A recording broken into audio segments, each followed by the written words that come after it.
Halo Sobat ASN, selamat datang di podcast Smart Governance. Pada episode ini, kita akan berdiskusi tentang good practice versus bad practice dalam mewujudkan pelayanan publik yang cerdas. Di sini sudah ada tiga narasumber inspiratif dari Balai Taman Nasional Manusia. Pada narasumber saya mungkin bisa memperkenalkan dirinya masing-masing. Halo, saya Adriana Karo sebagai penyuluh kehutanan terampil di BTN Manusela. Dan rekan saya, Hai, saya Fiza Novrianti sebagai pengendali ekosistem hutan terampil di Balai Taman Nasional Mansela. Halo, saya Triswada sebagai pengendali ekosistem hutan terampil. Baik, saya akan menunjukkan mungkin di sini. Saya akan menjelaskan dulu. Indonesia ini punya kekayaan alam yang luar biasa dan salah satunya ada di Pulau Seram, yaitu Taman Nasional Manusela. Indonesia alam Manusela bukan hanya untuk dikagumi, tapi juga harus dijaga. Sebagai ASN di Balai Taman Nasional Manusela, tugas kami bukan hanya melindungi kawasan konservasi, tapi juga memastikan masyarakat dapat menikmati alam ini dengan aman, nyaman, dan terlayani dengan baik. Karena itu, hari ini kita akan membahas bagaimana pelayanan publik di dunia konservasi berubah mengikuti perkembangan zaman, semakin cepat, makin mudah, dan tentunya tetap berpihak pada kelestarian alam. Ada praktik-praktik baik yang sudah berjalan, dan ada juga hal yang masih perlu kita perbaiki bersama. Jadi, tetap bersama kami karena pembahasan ini penting bukan hanya untuk para pendaki dan pecinta alam, tetapi juga untuk semua yang ingin melihat bagaimana smart governance diterapkan di lapangan, khususnya dalam menjaga manusia tetap lestari. Baik, kita akan masuk ke pertanyaan pertama. Menurut Kak Biza, apa sih smart governance itu dan kenapa penting bagi para ASN? Oke, Mas Data. Ya, menurut saya sendiri, smart governance itu konsep tata kelola pemerintahan yang transparan, efisien, akuntabel, dan berbasis teknologi.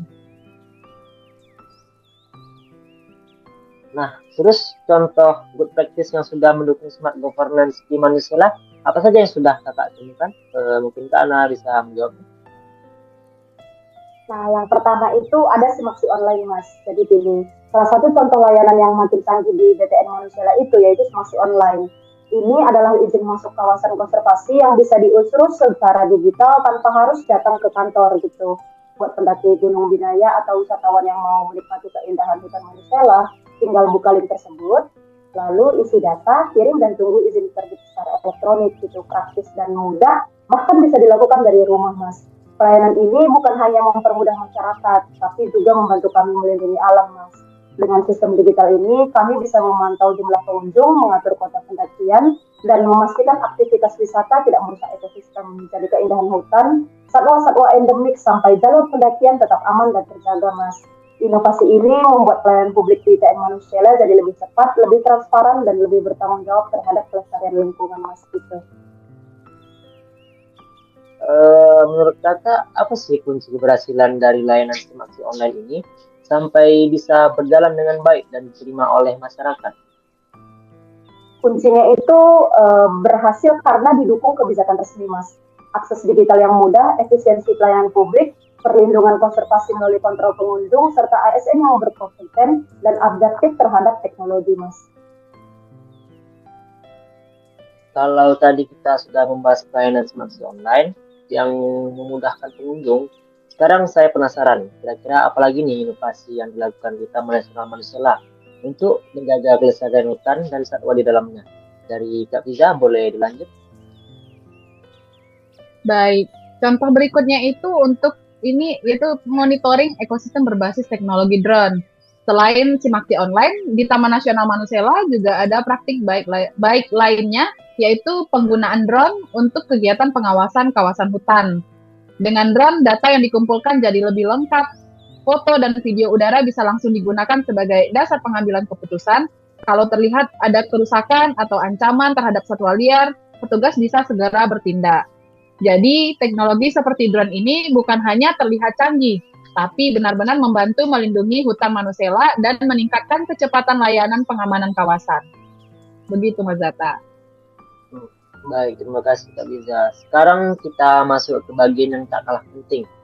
Bad practice yang masih ada di lingkungan Taman Nasional Mansela, tujuannya bukan untuk menyalahkan siapa-siapa, melainkan sebagai bahan pembelajaran agar ke depan pelayanan dan konservasi di BTN Mansela ini bisa semakin baik.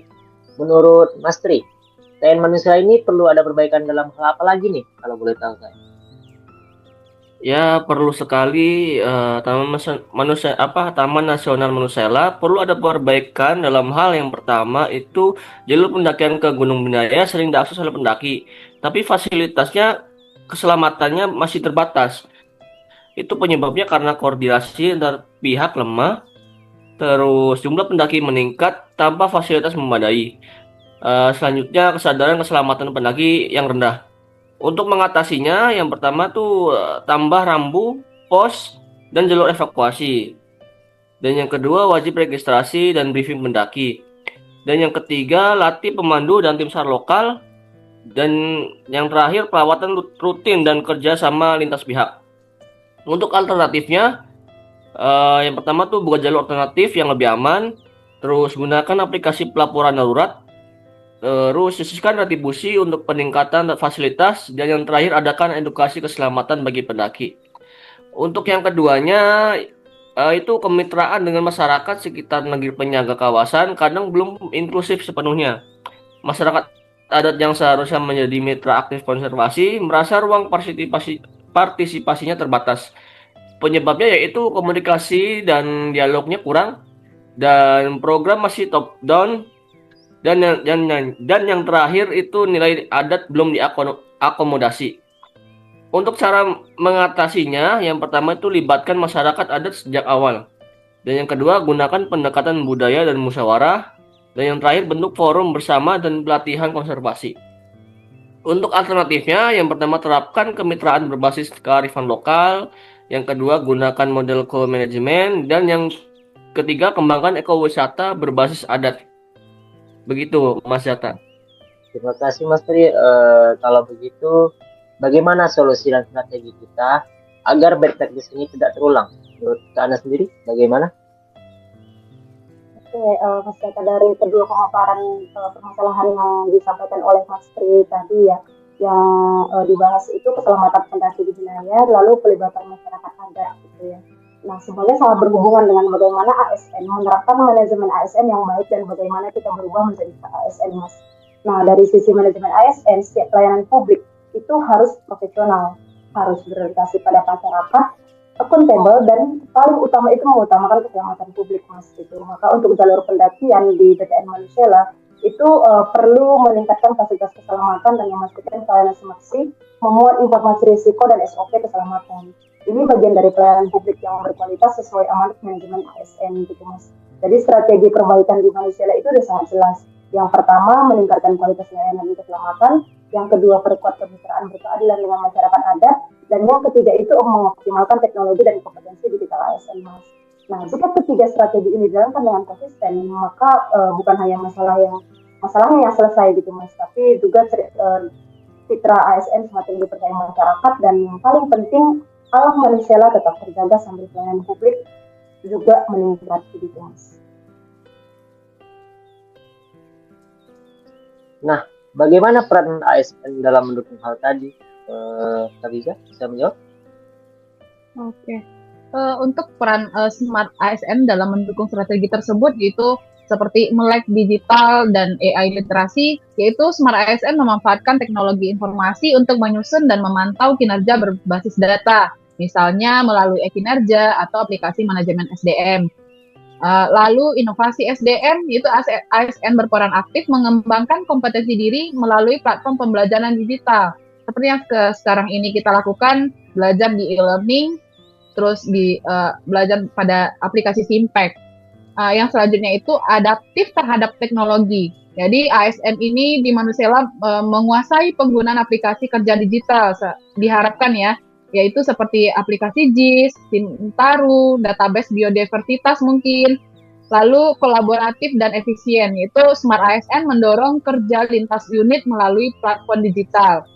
Misalnya ada rapat daring, berbagi data konservasi secara cloud. Dan berikutnya itu anti hoax dan menjaga keamanan data. Kita sebagai ASN ini harus cakap digital, memahami keamanan data, dan menjaga informasi Taman Nasional dari kebocoran. Dan menjadi teladan di dunia nyata dan digital. Itu sangat penting, yaitu menjaga perilaku di media sosial, tidak menyebarkan hoax, dan menjaga citra ASN serta institusi. Dan yang terakhir itu integritas di dunia maya. Jadi kita tidak menyalahgunakan data, tidak melakukan plagiarisme dalam laporan atau publikasi. Jadi yang terakhir itu ada lagi internalisasi nilai berakhlak. Jadi kita harus menerapkan yang namanya nilai akuntabel, loyal, dan kompeten baik di dunia nyata maupun digital. Dengan begitu, smart governance bukan hanya teknologi, tapi juga perubahan mindset dan budaya kerja ASN. Wah, luar biasa sekali. Cukup sampai sini ya. Mantap sekali lah pembahasan hari ini. Semoga podcast ini bisa menginspirasi seluruh ASN untuk terus berinovasi, bertransformasi menuju smart governance. Bergerak cerdas, layani tuntas, smart governance untuk Indonesia hebat. Sampai bertemu di episode berikutnya. Wassalamualaikum warahmatullahi wabarakatuh. Terima kasih semuanya. Waalaikumsalam warahmatullahi wabarakatuh. Terima kasih semua. Terima kasih.